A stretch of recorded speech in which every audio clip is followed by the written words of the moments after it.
इस वीडियो में हम लोग देखेंगे what is the condition for maximum torque in 3-फेज induction motor.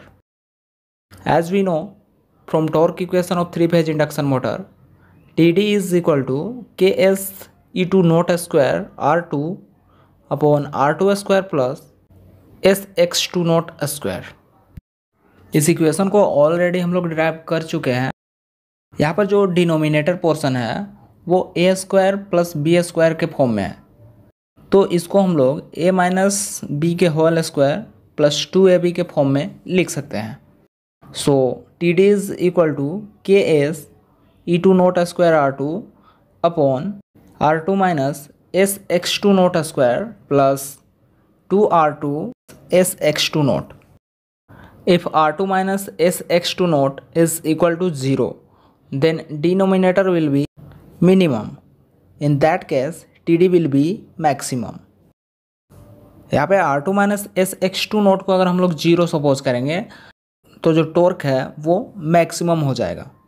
इसलिए R2 minus SX2 naught is equal to 0 और इसको हम लोग लिख सकते हैं R2 is equal to SX2 naught. TD max is equal to KS E2 naught square R2 upon R2 square plus R2 square. Since यहाँ पे R2 is equal to SX2 note है तो SX2 नोट के place पे R2 को हम लोग put करेंगे। TD max is equal to KS E2 naught square R2 upon 2R2 square. यहाँ पे एक R2 से एक R2 कैंसिल हो जाएगा, then TD max is equal to KS E2 naught square upon 2R2। TD max is equal to KS E2 naught square upon 2 SX2 note.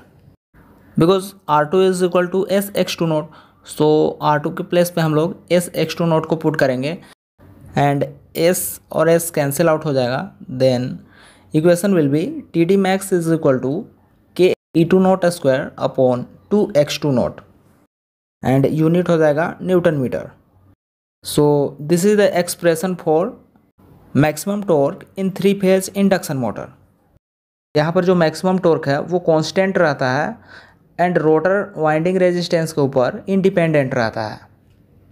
यहाँ पे मैंने टॉर्क को T से रिप्रेजेंट किया है, यहाँ पे टाउ भी आप लिख सकते हो।